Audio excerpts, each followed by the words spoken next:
નમસ્કાર, કેમ છો? હું છું સિતાબ કાદરી. આપ જોઈ રહ્યા છો voice of India news channel.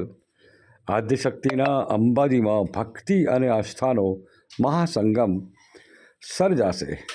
આગામી 30 જાન્યુઆરીથી 3 દિવસ સુધી અંબાજીમાં યોજાનાર 51 શક્તિપીઠ પરિક્રમા લાખોની સંખ્યામાં શ્રદ્ધાળુઓ જોડાવાની શક્યતા છે.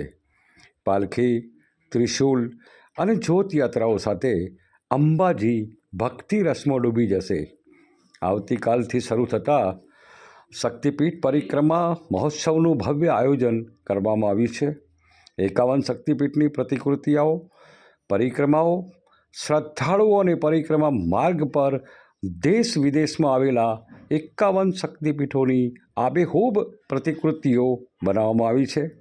બનાસકાંઠા જિલ્લા કલેક્ટર અને આરાસુરી ટ્રસ્ટના અધ્યક્ષ મિહિર પટેલના માર્ગદર્શન હેઠળ આ મહોત્સવ માટે વ્યાપક તૈયારીઓ હાથ ધરાઈ છે. શ્રદ્ધાળુઓ માટે વિનામૂલ્યે ભોજન, રહેવાની વ્યવસ્થા, સ્વચ્છતા છે, સુરક્ષા, આરોગ્યની સેવાઓ સુનિશ્ચિત કરવામાં આવી છે. પરિક્રમા માર્ગ, શક્તિપીઠ સંકુલ અને મંદિર પરિસરને રંગીન લાઇટિંગ અને ડેકોરેશનથી દિવ્ય માહોલ આપવામાં આવ્યો છે.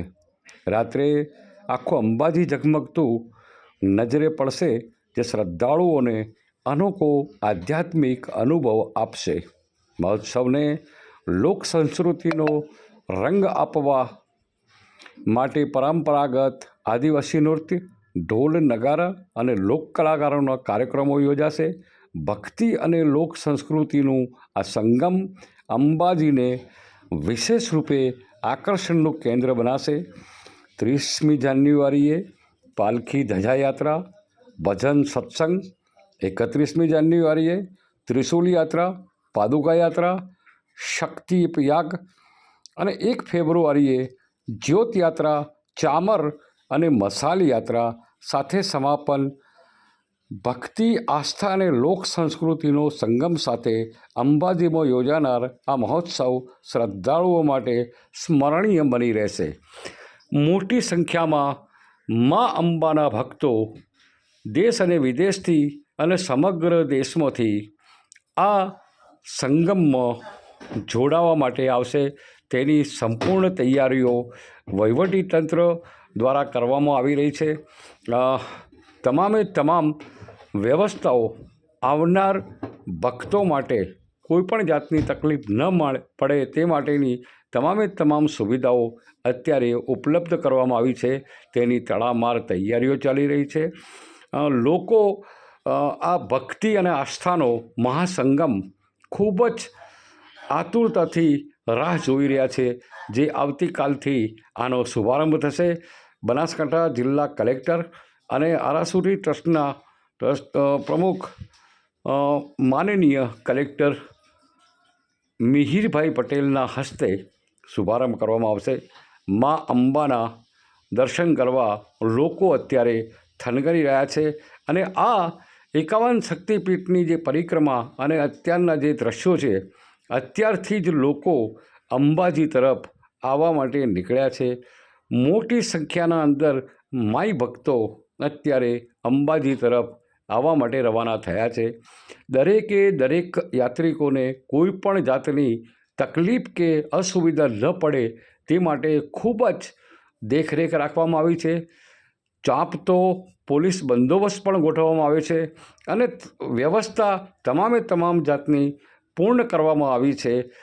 ચાહે મુસાફરોને આવવા જવા માટેની તમામે તમામ જે વ્યવસ્થાઓ છે તે સંપૂર્ણપણે વહીવટીતંત્ર અને અંબાજી દેવસ્થાન ટ્રસ્ટ દ્વારા કરવામાં આવી રહી છે. બનાસકાંઠા જિલ્લા કલેક્ટર અને વહીવટીતંત્રની ટીમ સતત છેલ્લા 1 સપ્તાહથી આ તમામ કાર્યો પર બિલકુલ વોચ રાખીને બેઠી છે અને તમામે તમામ કાર્યોની ખૂબ જ યુદ્ધના ધોરણે તડામાર તૈયારીઓ ચાલી રહી છે અને આખરી ઓપ પણ આપી દેવામાં આવ્યો છે. કોઈપણ આવનાર ભક્તને ભોજન માટેની વ્યવસ્થાની તમામે તમામ વ્યવસ્થાઓ પણ કરી દેવામાં આવી છે અને આવતા ત્યાં સ્વચ્છતાનું પણ ખૂબ જ મોટું મહત્ત્વ આપવામાં આવ્યું છે અને તમામે તમામ સ્વચ્છતાથી અત્યારે ઝળહળી રહી છે અને સમગ્ર અંબાજીને લાઇટિંગથી ઝળહળતું કરવામાં આવનાર છે. ભાદરવી પૂનમ જેવા દ્રશ્યો ફરીવાર આજે આપણને જોવા મળશે. અત્યારે તેની સંપૂર્ણ તૈયારીઓ બનાસકાંઠા જિલ્લા કલેક્ટર અને વહીવટીતંત્ર અને અંબાજી દેવસ્થાન ટ્રસ્ટના તમામ લોકોએ કરી છે.